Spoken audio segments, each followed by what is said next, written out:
It was a Tuesday night. I was scrolling through my phone, decompressing from a long day when I froze. It was a post from my sister Chloe. She was standing with my mother Karen at a high-profile Boston venue. The caption read, "Final walkthrough for the Gala.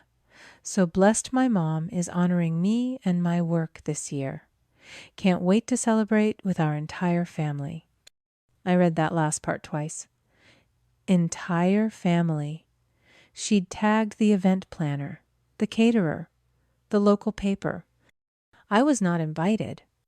Have you ever felt like the invisible one in your own family? Let me know your story down in the comments. My name is Olivia. I'm 34 years old, and I am a forensic accountant. My entire world runs on ledgers, on evidence, on the cold, hard balance of what goes out and what comes in. Emotion is a liability. Proof is an asset. I sat at my desk, the Instagram post still glowing on my phone. The entire family. I opened my laptop. The screen illuminated my face in the dark room. I opened an encrypted spreadsheet of file I called Family Accounts. It was a ledger I had maintained for exactly 4 years, 48 months. Line 1, monthly support, M&K Mortgage. Beside it, the amount, $2,000. At the bottom of the column, the total, I had paid $96,000.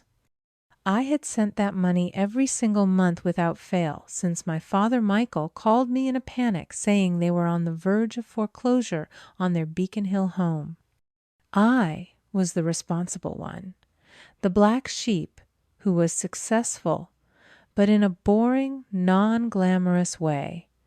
I was the family's invisible fixer, their silent, unthanked investor. I looked at the $96,000. Then I looked at the Instagram post. This wasn't an oversight. This was a message. They weren't just excluding me from a party. They were excluding me from the entire family. I took a slow breath. This wasn't a betrayal. This was a default on an unspoken contract. I opened a new tab in my browser and logged into my bank. I navigated to the scheduled payments section. There it was, Michael and Karen Alvarez. Amount $2,000, next payment, first of the month. I stared at the cancel this payment button. For 4 years I had sacrificed. That $96,000 was my down payment on a condo. It was the vacation I never took. It was the student loan I could have paid off years ago. It was the subscription fee for being part of a family that didn't even want me at their party. My anger wasn't hot. It was clinical. It was the quiet, precise click of a calculator. I clicked the button. A pop-up appeared. "Are you sure you want to cancel this recurring payment?" I clicked confirm. Only then did I open my email. I composed a new message to my father and mother. I didn't add Chloe. This was a financial matter. The subject line was "Professional regarding monthly support." The body of the email was just as cold. "Dear Michael and Karen, as I was not included in the upcoming family charity gala, I must assume that my role within the family and its associated financial contributions are no longer required. The $2,000 monthly support payment, which I have covered for the past 48 months, has been canceled effective immediately. Regards, Olivia." I hit send. It was 10:30 p.m. This wasn't an emotional reaction. This was an audit, and I had just closed their account. My email was a statement of fact, not an act of aggression, but a simple balancing of the ledger. You see, in my family, there have always been 2 roles. My sister Chloe was the golden child. She was the lifestyle blogger, the charismatic one, the one who was celebrated for her potential. Her life was a series of bright, exciting ventures that never quite panned out, but were always applauded for the effort. And then there was me, the black sheep, or perhaps the workhorse. I was the forensic accountant, the quiet, precise, stable one. I wasn't celebrated. I was just expected. I was the utility, the one you call when the plumbing breaks or when you're about to lose your ancestral home. It's a toxic, recognized pattern in some families. The golden child like Chloe is put on a pedestal. They learn that their value comes from being charming, from representing the family's image. They are never held accountable for their failures because their role isn't to be competent, it's to be special. The black sheep, my role, is the opposite. Our value is purely functional. We are the scapegoats for family problems, but we are also the designated fixers. We are expected to sacrifice our own needs to maintain the family's stability, all while being told we're difficult or overreacting for wanting any acknowledgement at all. This dynamic was our family's operating system. 4 years ago, that system was put to the test. My father Michael called me. He was panicked. He said the bank was foreclosing on the Beacon Hill house. They were 3 months behind, and they were going to lose everything the home my mother Karen had built her entire social identity around. I was 29. I had just made partner at my firm. I was stable. I was reliable. So I stepped in. I looked at my own savings at the down payment I was building for my own condo, and I made a choice. I set up the $2,000 monthly transfer. For 48 straight months, my money, $96,000, kept their image alive. There was no party for me, no celebratory Instagram post, just a brief thank you, Olivia, from my father before he hung up. And then there was Chloe's business. 2 years ago, she decided her lifestyle blog was going to become a global brand. She took out a $40,000 business loan to fund a pop-up shop that lasted exactly 6 months. When the loan defaulted, who did they call? Not Chloe, the CEO. They called me the accountant. I drained my investment account. I paid the $40,000 loan in a single wire transfer to stop the collectors from calling my parents. Chloe's response, a text message, "Oh my God, Liv, you're a lifesaver. I'll totally pay you back." I never saw a dime. So when I saw that Instagram post the Gala celebrating Chloe's work funded by my sacrifices in a home saved by my money with the entire family, except me, it wasn't a snub. It was a default. It was a breach of contract. And in my world, when a client defaults, you stop rendering services. You don't get angry. You don't cry. You just send the final invoice. The email was sent at 10:31 p.m. The first response came at 10:33, a text message from Chloe. "You're really going to ruin Mom's Gala just because you're jealous. You're overreacting. This is so typical, Liv, always making everything about you. Jealous? Overreacting? Typical." The words were a familiar script, the one they used every time I failed to simply absorb their disregard. I didn't bother to reply. My phone rang 2 minutes later. My mother, Karen. I let it ring 4 times, took a breath, and answered, putting it on speaker. "Olivia, what have you done?" Her voice wasn't sad or hurt. It was sharp, furious. "I canceled a payment," I said calmly. "You've created a mess, a complete mess. Do you know how much work I have put into this gala? This is for your sister. How dare you be so selfish and petty?" I listened, processing her words. She wasn't asking why I did it. She hadn't even mentioned the exclusion. She was just angry that the bank account she relied on had suddenly been closed. "I'm selfish," I repeated the word, tasting like ash. "But you're not selfish for excluding me from a family event. Oh, don't be so dramatic, Olivia. It was just an oversight. You know how busy we've been." "You could have just called me. Instead, You do this attack. An oversight. The word was a lie, and we both knew it. The gala had been planned for months. The Instagram post said entire family. I'm not attacking Mom. I'm just balancing the ledger. You've made it clear I'm not part of the family, so I've stopped paying the family's bills. It's that simple. We need that money, she shrieked. This gala is important for Chloe's reputation. You can't just cut us off. I can, I said. And I have. Goodbye, Karen. I hung up before she could respond. My phone immediately lit up again. My father, Michael. I declined the call. Then Chloe again. Declined. Then Michael. Declined. 10 minutes later, my friend Samantha forwarded me a screenshot. My father had taken to Facebook. He wrote, "It's a sad day when your own children forget the meaning of family. After all, we've given them to have them turn their back. Some people just forget who raised them. Praying for clarity." The comments were already rolling in. "You're a great father, Michael. Thinking of you, Karen. I hope she realizes what she's doing." I stared at the post at the public passive-aggressive manipulation. They weren't sorry. Not a single one of them. They weren't sorry they excluded me. They weren't sorry they lied. They weren't sorry they used me. They were just furious that the money had stopped.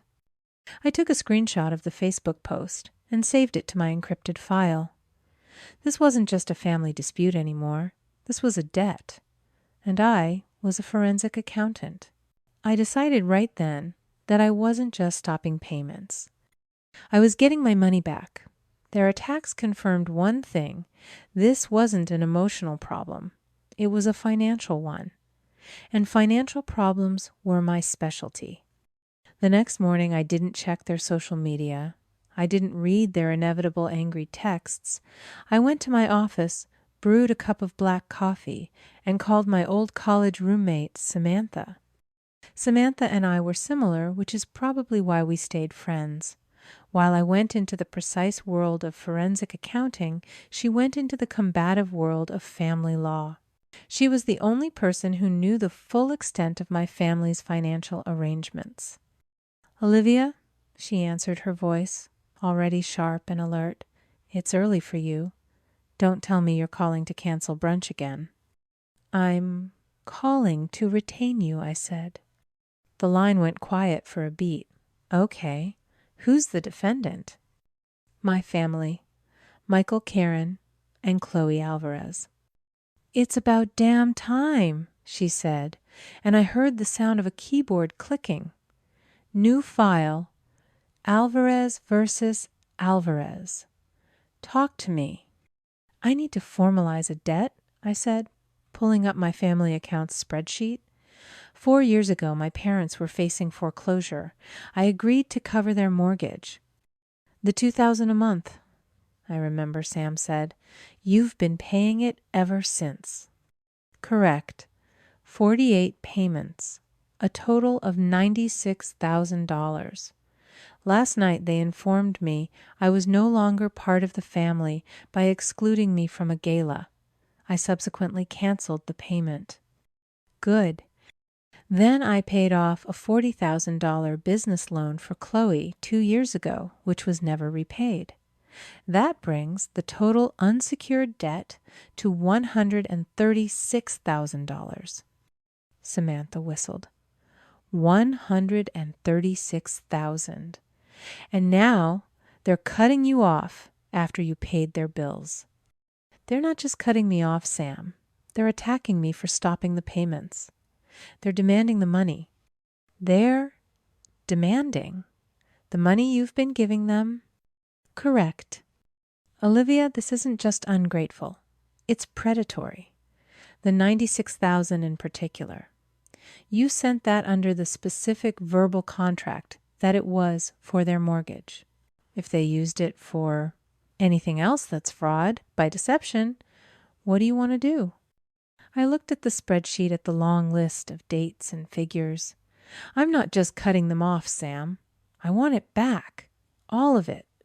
"Good," she said again, her voice losing its friendly tone and taking on the one that made her a terrifying lawyer. Because you're going to get it.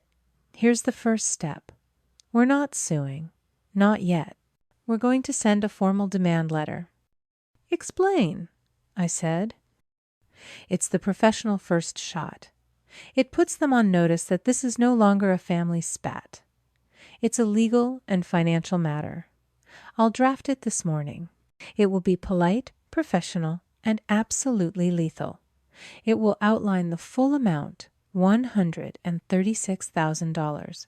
It will reference the 48 months of payments made under the specific pretext of mortgage assistance. It will cite the $40,000 loan for the business. And it will give them 30 days to contact my office and propose a formal repayment plan.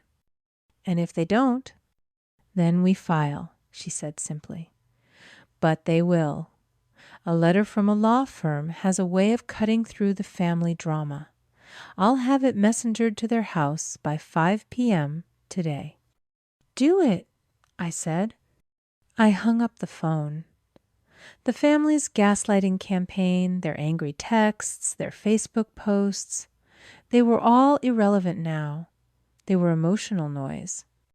I had just moved the conflict from their world, a world of drama, guilt, and manipulation, into mine, a world of evidence, consequences, and accountability.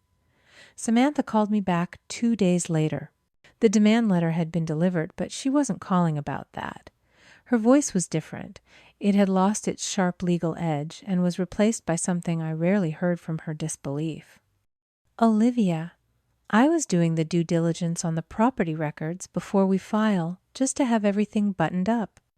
And I asked, sipping my coffee, and the original mortgage on your parents' Beacon Hill home, the one you've been paying, was paid off 6 years ago.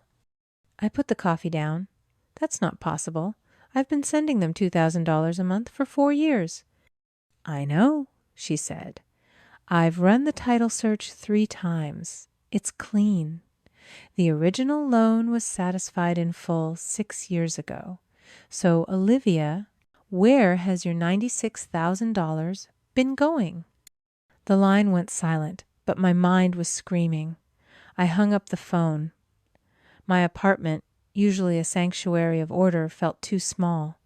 This was no longer a matter of family law. This was my field. This was forensic accounting. I didn't get angry. I got to work. I opened my professional databases. I ran a full public records search on Michael and Karen Alvarez, property assets, liens, judgments, and there it was. A home equity line of credit. A HELOC taken out 4 years ago, almost to the day my father had called me panicked about foreclosure. The amount wasn't small. It was for $250,000. The pieces clicked into place with sickening precision. They hadn't been in foreclosure. They had over-leveraged themselves with a new loan. My $96,000 hadn't been saving their house. It had been servicing the interest on their secret massive debt. A good accountant traces the cash. A forensic accountant finds out why the cash was taken. $250,000. Where did it go? It was too much for just lifestyle. I cross-referenced the HELOC's origination date 4 years ago, the first week of March. Then I opened another browser tab. I searched the Massachusetts State Registry for nonprofits. I typed in the name I'd seen on Chloe's Instagram post, the Karen and Chloe Foundation. My blood went cold. The foundation's incorporation date, 4 years ago, the second week of March, 1 week after the HELOC was funded. I kept digging. Public tax filings, foundation records. The foundation was launched with an inaugural angel donation of $100,000. The donors Michael and Karen Alvarez. I leaned back in my chair. The full picture was finally clear. It was a masterpiece of fraud, and I was at its center. They hadn't just used my money to pay their secret debt. They had taken out a $250,000 loan, used 100,000 of it to launch a charity in Chloe's name, and then called me their responsible daughter to cover the payments. My $96,000 had been the fuel.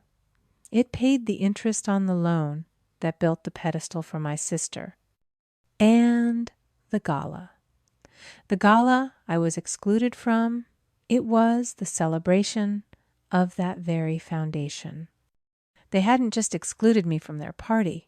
They had stolen my money to build the house, then banned me from entering it. They had made me the invisible benefactor of my own public humiliation. My phone had been silent for 3 days. Samantha's letter, combined with the evidence I'd sent her, had clearly landed. The lawsuit threat was gone, replaced by a deep, terrified silence. They knew I had them. Then on Thursday evening there was a frantic pounding on my condo door. I didn't need the security camera to know who it was. I opened the door. My mother, Karen, stood there. Her face was pale and blotchy, her hair a mess. The perfectly composed Beacon Hill matriarch was gone. "Olivia, please," she whispered, pushing past me into the entryway. "You have to stop this. You have to call off your lawyer." "I'm not doing that," I said, closing the door. "You don't understand," she said, her voice rising. "The lawyer, the HELOC, the foundation. If this gets out, it will ruin us. It will ruin Chloe. The gala is next week."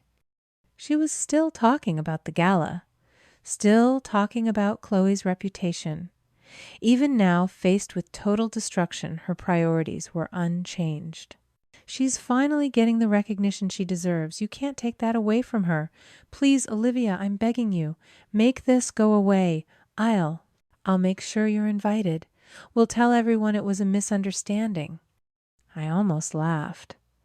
She was trying to negotiate with me, using an invitation to the party I had paid for as a bargaining chip. I walked past her to my desk and picked up a thick envelope. "You're right," I said. "This is a mess," which is why I took a final step to clean it up. "You called them?" she asked, hope flickering in her red-rimmed eyes. "You told them to stop?" "No," I said. I handed her the envelope. "I already did this." She fumbled with the clasp, pulling out the documents. She read the first page. Her face went from pale to the color of ash. What is this?" That I said, my voice as cold and precise as the numbers in my ledger, is a copy of the formal complaint I filed this morning with the State Attorney General's office. It details the $250,000 fraudulent loan, the wire fraud, and the misuse of funds for a nonprofit. It specifically mentions the Karen and Chloe Foundation as the primary beneficiary of the laundered money. She sank onto my couch, the papers slipping from her hand. You went to the government. This was never a family drama, Mom. This was a crime. You used me to finance it. I just provided the state with the evidence they'll need for their investigation. You've destroyed us," she whispered. "No," I said, taking the documents from her lap. "You destroyed yourselves. I just turned on the lights." I walked to the door and held it open. "Goodbye, Mom." She stumbled out, and I closed the door, locking the deadbolt behind her. The case, as Samantha predicted, resolved with terrifying speed.